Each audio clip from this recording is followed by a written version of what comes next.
Hey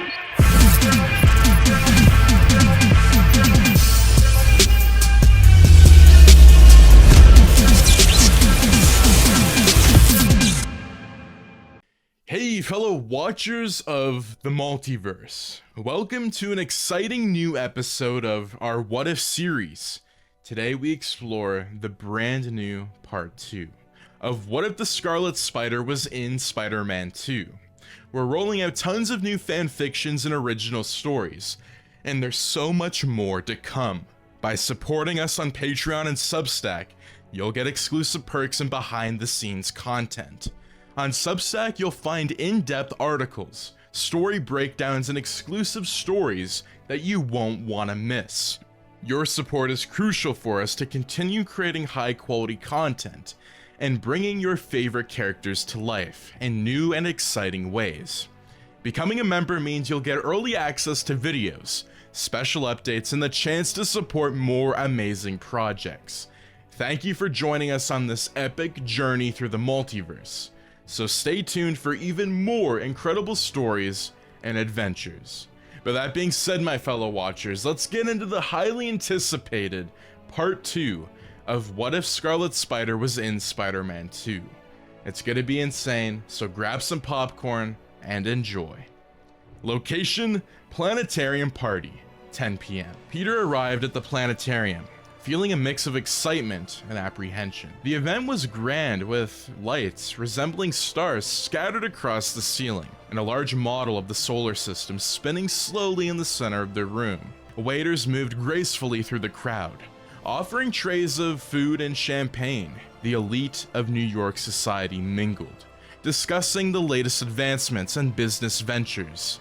Peter scanned the room, spotting familiar faces. Harry Osborn was one of them.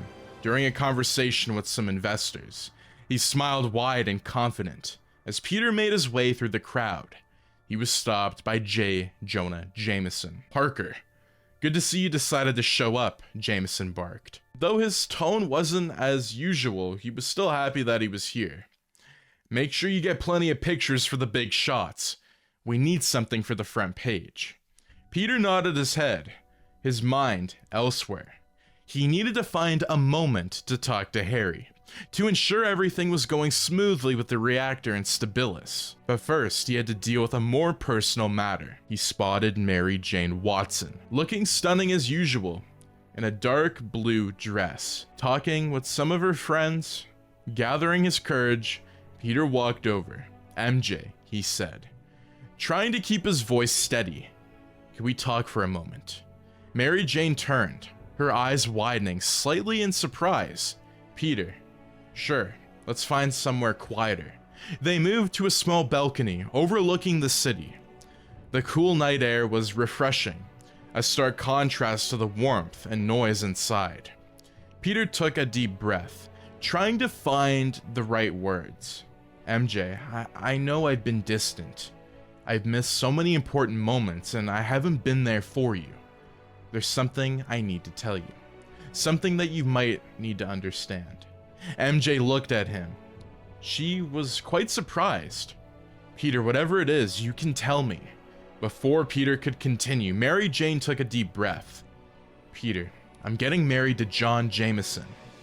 Peter's heart sank. You're getting married?" "Yes," she replied. Her voice was trembling slightly. "I wanted you to know before it became public." Peter was about to respond when a loud commotion erupted from inside. The guests were muttering and moving towards the entrance. Peter and Mary Jane quickly followed, only to see Harry being approached by a security guard, who handed him a phone. "It's Dr. Octavius," the guard said. Harry took the phone, his face growing serious as he listened. "What?" "Someone broke into the facility. Is everything okay?" "All right, I'm on my way." Harry hung up the phone and turned to Peter. "Pete, there's been a break-in at the East River Fusion facility. Otto said he saw someone in there. We need to go now." Peter nodded, his mind racing. "Let's go." As they rushed out of the building, Peter's phone rang. It was Aunt May. He answered, trying to keep his voice calm. "Peter, someone broke into the house. I saw them. They took something. The police are on their way, but I'm scared. I'll be there as soon as I can, May. Stay safe. Peter replied. His heart was pounding. He didn't know what to do. He thought he could go with Harry, but now he had to go with May. He turned to his friend. I have to go check on my aunt. Someone broke into her house. Can you handle things at the facility without me? Harry nodded. Concern itched his face. Go take care of her, Pete. I'll handle things here. Peter thought about it for a while. He thought maybe he's putting Harry in danger, but he needed to be there for May. Peter nodded his head and ran off, finding a secluded spot to change into his Spider-Man suit. Moments later, he was swinging throughout the city, heading towards Aunt May's house. Peter changed back into his regular clothes, stashing his Spider-Man suit in a hidden compartment. He walked towards May's house, where the police were taking statements from neighbors who had witnessed the break-in. As he approached, Peter overheard snippets of conversations. I saw a man running down the street with something in his hand, one neighbor said. He was dressed in dark clothes, looked like he was in a hurry. Peter's heart raced as he reached Aunt May, who was standing with the police officer. Are you okay? He asked, wrapping an arm around her. I'm fine, Peter, just a little shaken, Aunt May replied. Her voice was definitely trembling. Something was off. They took something from your old room, but I don't know what it was. It seemed important. Peter nodded, his mind already piecing together the clues he needed to investigate. After reassuring Aunt May and making sure she was safe, Peter slipped away to his old room. The door was ajar, and the room looked as if it had been searched thoroughly. Papers were scattered, drawers left opened. He went straight to the closet, where he kept an old briefcase, hidden behind a false wall. He pulled it out, opening it with a sense of dread. The dread got even worse, as he feared. It was empty. The briefcase that once contained his old human spider wrestling suit was now void of its contents. Peter's heart sank even more. Someone had stolen his old suit. But why? He couldn't help but worry, but he didn't know. Maybe somebody knew his secret identity. Peter rushed to follow the trail of the thief. He exited the house quickly and quietly, and began scaling the walls of the nearby buildings, trying to get a better view of where the thief might have gone. As he climbed, he suddenly felt weak, gripping, and faltering. He slipped, barely catching himself before falling. His powers were fading again. He struggled to continue, falling several times as he tried to scale the walls. After several unsuccessful attempts, Peter shook his head. He wouldn't be able to catch the thief tonight. Frustrated and worried, he returned to Aunt May's home, inspecting the room once more. This time, he noticed some of his clothes were missing too. Panic set in. If the thief knew even to take his old suit, what else did they know about him? Meanwhile, Harry Osborn arrived at the East River Fusion facility. Otto Octavius was waiting for him, a concerned look on his face. Harry, I swear to you that I saw someone, Otto said as soon as Harry approached. I was in the middle of rebooting the machine, and out of the corner of my eye, I saw a shadowy figure. When I went to check, they were gone. Harry nodded, listening carefully. Everything looks fine here, Octavius. No damages, no signs of tampering. Maybe it was just your imagination playing tricks on you. Otto shook his head. No, it was real. But I can't figure out who or what was it. Well, the important thing is that everything is fine now. Harry reassured him. We got big plans for this machine, especially with the upcoming projects in Sweden. You need to take time off and get some rest. You've been working non-stop. Otto hesitated, but then he nodded. Maybe you're right. I could use a break. Good, Harry said, patting him on the back. Take it easy, Doc. We'll make sure everything is ready for Sweden. As Harry walked away, he couldn't shake the feeling that something wasn't right. But for now, he had to trust that Otto knew what he was doing. They had too much riding on this project to let anything derail their plans. Back at Aunt May's house, Peter sat on his bed, staring at the empty briefcase before him. He had to figure out who had broken in and why they had taken his old suit. The fact that his powers were fading only added to his anxiety. He needed to get to the bottom of this before it was too late. Fear began to enter his mind. If he wasn't there in time, what could have happened to Aunt May? What if she was killed like Uncle Ben? He thought of possible scenarios like maybe Norman Osborn told people who he was before the final battle that night on the bridge, thinking of anything to make it make sense, but it just didn't. Nothing made sense. And of all things, it had to be this important date. MJ was being married to John, the house was broken into, he had no money, his powers were failing him, and now it seemed like everything was crashing down before his very eyes. The next day, Peter found himself in the waiting room of Dr. Carter, the same physician that had seen him before when his powers began to fade. He sat there, fidgeting nervously, replaying the events of the previous night in his mind. His old suit was stolen, his powers unreliable. Everything just seemed to be spiraling way out of control. "Mr. Parker, the doctor will be seeing you now," the receptionist called. Peter stood and walked into the examination room, taking a seat on the table. Dr. Carter entered, a kind smile on his face.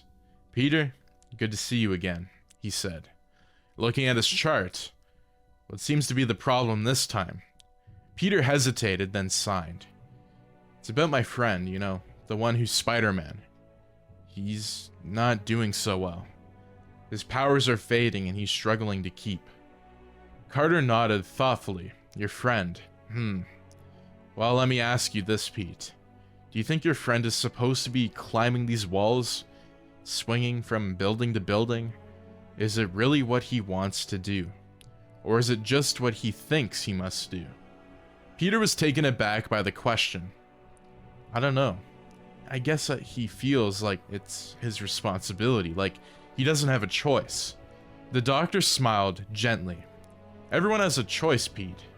Even your friend.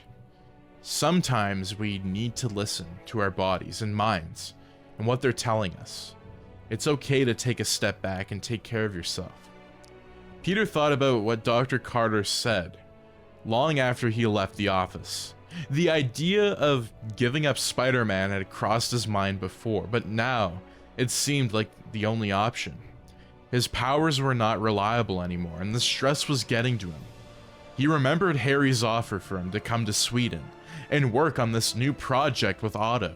Maybe a fresh start was what he needed. Later that evening, Peter called Aunt May. "Aunt May, I've been thinking, I'm going to take that trip to Sweden. I think it's going to be good for me." Aunt May's voice was supportive. "If that's what you need, Peter, then just go. Just promise me you'll take care of yourself." "I promise, Aunt May," Peter said. Feeling a large weight being lifted off of his shoulders, he looked at his Spider-Man suit and knew what he needed to do. Parker stood in front of a trash can in a back alleyway, and with a deep breath, he tossed the suit into the garbage. Peter spent the next few days preparing for his trip to Sweden. He tried to push away the thoughts of the break-in, telling himself that it was no longer his concern. The trip would help him ease his mind and maybe even help him move on from Mary Jane, who was now engaged to John Jameson. As he stood there, something flashed in his mind though. Peter dreamed of Uncle Ben. They were in the old car, just like that fateful night. "Take my hand, Peter," Uncle Ben said, offering him to take his hand. But just like before, Peter refused. "I can't, Uncle Ben. I have to move on." Uncle Ben's face was filled with some sort of understanding. "You always have a choice, Peter. Remember that." The next morning, Peter woke up and boarded the plane to Sweden. He had different feelings going on in his mind. He didn't know if he was doing the right thing. What if he was wanted as Spider-Man here? What if something happened? Peter looked towards his seat and he saw Harry Osborn with shades sitting a few feet away from him, and he took a deep breath, waved at Harry, and smiled. As the plane took off, Peter couldn't help but think about what would lay ahead. New opportunities, new challenges, and perhaps a chance to finally have some peace. The same day as Peter left for Sweden, the other Peter Parker woke up in a small webbed-up bed on top of a building. He had no recollection of how he got there. Groggy, he stood up and looked around, trying to piece together his fragments and memories.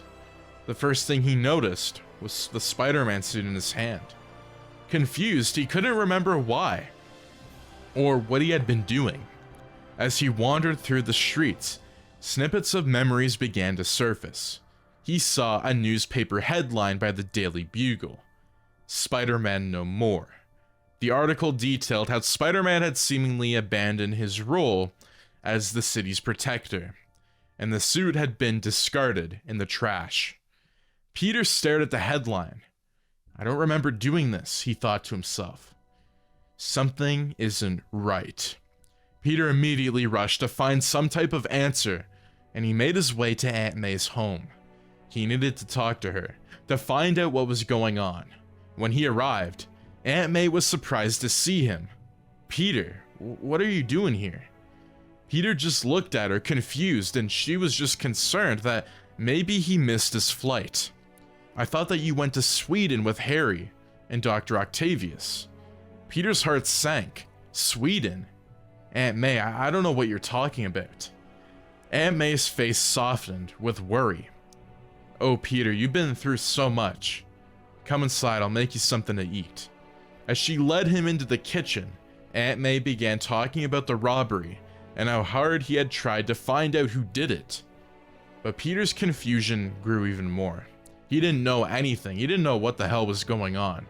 "I wasn't the one who tried to find the robber, Aunt May," Peter said, his voice shaky. "I don't know what's happening." Aunt May looked at him, her eyes full of sympathy, but she knew that he was really having a hard time.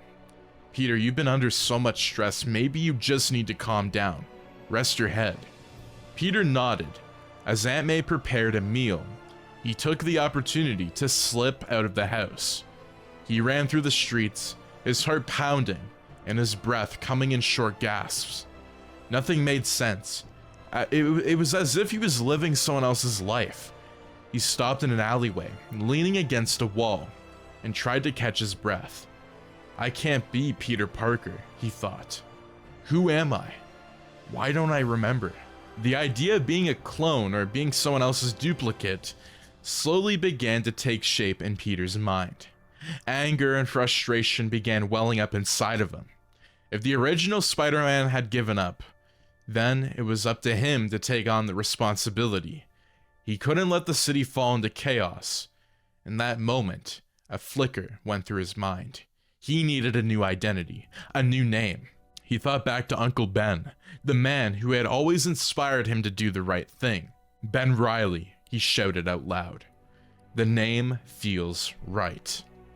I'll be Ben Reilly then." Peter found an old sewing kit and repaired the discarded Spider-Man suit, and he would take up the mantle, protect the city, and uncover the truth about what really was going on. The original Spider-Man might have given up, but Ben Reilly wouldn't. He would be the hero the city needed, no matter what. Ben Reilly found himself still trying to navigate through the streets of New York, but there was an issue. He was homeless. He couldn't remember his apartment, and Ben knew that he couldn't face going back to Maze. He slept in abandoned buildings and alleyways, making do with what little he had. Despite the circumstances, he never lost sight of his true responsibility. In front of a cracked mirror in a public restroom, Ben took a pair of scissors to his hair, cutting it shorter and more manageable. He then used cheap hair dye, turning his hair a striking shade of blonde. The transformation helped him create a new identity, one distinct from Peter Parker. With his new look, Ben attended one of Mary Jane's plays. Sitting in the back row, he watched her performing. He smiled through it, and made eye contact with Mary Jane, who was so shocked she almost forgot her lines. Ben just waved at her later on, began attending classes at ESU. He sat in on lectures, his memories slowly returning as he immersed himself in the academic environment. He took notes, piecing together the fragment memories of Peter's life. One day after class, Ben saw Mary Jane and decided to approach her. She looked surprised but happy to see him on the street. "Peter, I didn't know you were back from Sweden," she exclaimed. Ben smiled awkwardly. "Yeah, I decided to come back. Things didn't go as planned over there." Mary Jane suggested they catch up over food, and Ben agreed. They went to a small diner, talking about old times and the changes in their lives. Ben felt a sense of normalcy, even though he was aware that something was still amiss. Ben threw himself into his role as a hero, stopping various petty criminals across the city, from muggers to car thieves. He tackled them with all his determination to protect the innocent people. His actions caught the attention of the Daily Bugle, which began reporting on sightings of the new Spider-Man. The Daily Bugle dubbed him the Scarlet Spider, a name that quickly gained traction around the city. Rumors spread that the original Spider-Man had died, or possibly he had returned with a new costume, causing a buzz across the city. In a secluded rooftop hideout, Ben spray painted parts of his costume blue, adding his own touch to the suit. He looked at his reflection in a broken window, feeling a weird sense of pride and belonging, even though it might not have actually belonged to him. He scaled the walls with ease. He loved the thrill of being a hero. His heart was light with joy, but deep down he knew that he can still get to the bottom of all of this, even if it meant it was going to take a little bit more time. Location: Sweden. Peter Parker stepped off of the plane and into the brisk air of Stockholm, Sweden. The city buzzed with excitement, the perfect backdrop for the groundbreaking scientific achievement he was about to witness. The machine that had brought him and his friends so much hope and a fair share of trouble was now the centerpiece of an event. Harry Osborn, already waiting at the terminal, greeted Peter with a warm hug. "Welcome to Sweden, Peter. I've got everything set up for you. Hotel, expenses, it's all covered." Peter smiled, grateful for his friend's generosity. "Harry, this is very generous of you. I really appreciate this." Harry handed Peter a sleek, black credit card. "Use this for anything you need, and don't worry about paying it back. You're my best friend, and I want to make sure you enjoy the trip." Otto Octavius, who had arrived a few days earlier to oversee the final preparations, joined them.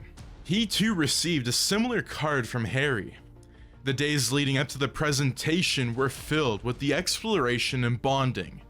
Harry, Peter, and Otto traveled across Sweden, visiting historical sites, enjoying local cruises. They marveled at the pictures, landscapes from the vibrant cities to the countryside. Peter found solace in these moments.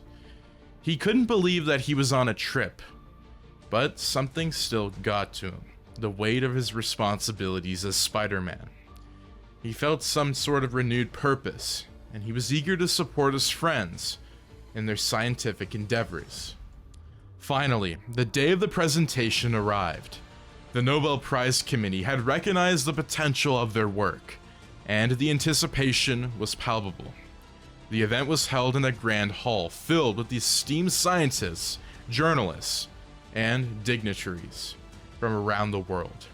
Peter, dressed in a sharp suit, took his seat in the front row, his heart pounding with excitement. Harry and Otto took the stage, and they were ready to unveil their creation. Harry stepped to the podium. "Ladies and gentlemen, esteemed members of the Nobel Committee, today we present to you a groundbreaking in artificial intelligence and quantum mechanics. A machine that promises to revolutionize our understanding of both fields. Otto followed, explaining the intricate workings of the machine and its potential applications. The audience listened. Their faces were really shocked. As the presentation concluded, Otto initiated the machine's demonstration. The air hung in the balance with energy as the device powered up, its lights flickering in a mesmerizing display. The machine performed flawlessly, executing complex tasks and showcasing its advanced AI capabilities. The room erupted in an applause, the audience rising to their feet in a standing ovation. Peter felt a surge of pride, knowing that he had played a small part in this monumentous achievement. After the presentation, the trio attended a lavish reception held in their honor. Champagne flowed freely, and congratulations poured in from all directions. Harry clicked his glass against Peter's. To friendship and the future. We did it, Peter. Peter smiled, feeling a sense of belonging and accomplishment. To the future. The celebration was in full swing. The room was abuzz with laughter. Harry and Peter toast to their success, relishing in the triumph of their presentation. As Peter glanced around the room, his eyes caught sight of a small television mounted on the wall in the corner of the room. It flickered with breaking news from back in New York. Intrigued, Peter excused himself and walked over to the TV. His heart rate went nuts as he recognized the familiar logo of the Daily Bugle. The news anchor's voice filled the room.